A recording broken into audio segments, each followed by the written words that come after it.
یوسف علیہ السلام کو اللہ تعالیٰ نے وہاں کا کی بادشاہت عطا کی، اقتدار دیا، اتھارٹی دی، منسٹر بنے، اور خود آفر کی، کیونکہ عزیز مصر کے گھر میں وہ جو انہوں نے نالج حاصل کی تھی، فائنینس کی جو ایکسپرٹیز ان کی ڈیولپ ہو گئی تھی، اس لیے انہوں نے اپنے آپ کو اسی فیلڈ کے لیے چنا۔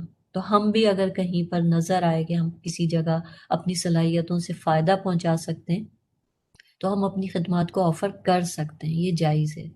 تو یوسف علیہ السلام کی ہمیں یہاں ایڈمنسٹریٹو اسکلز دکھتی ہیں۔ اب تک جو کچھ ہم نے پیچھے سے اسٹوری سے کنٹینیو کیا ہے کہ اتھارٹی جو ہے وہ بیٹھے بٹھائے فری میں نہیں مل جاتی۔ ہر شخص کرسی چاہتا ہے، سرداری چاہتا ہے، اقتدار، پاور۔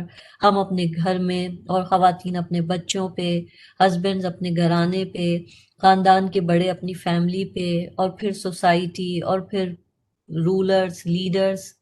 لیکن اس کے لیے محنت کرنی پڑتی ہے۔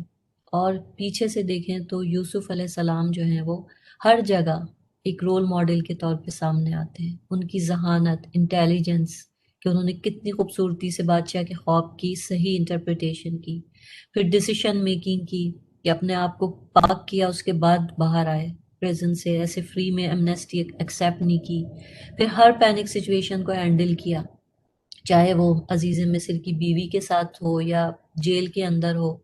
صبر، ہر جگہ صبر، سب سے بڑا ٹول ان کے پاس صبر ہے، پیشنس ہے۔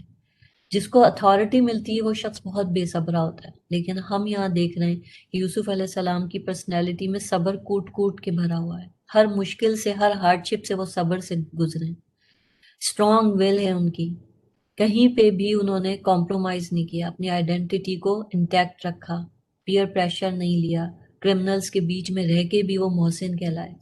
اور پھر سیلف کانفیڈنس، کہ جس پہ وہ تھے اس پہ فرم اور بولڈ رہے، اپنی فرمنس کا مظاہرہ ہر ایک کے سامنے کیا، اپنی خدمات آفر کی، اپنے آپ کو منسٹری کے لیے آفر کیا، اور پھر بادشاہ نے ان کو سلیکٹ کیا۔ تو یہ ہوتی ہے اتھارٹی، جس کے لیے یہ سب کرنا پڑتا ہے۔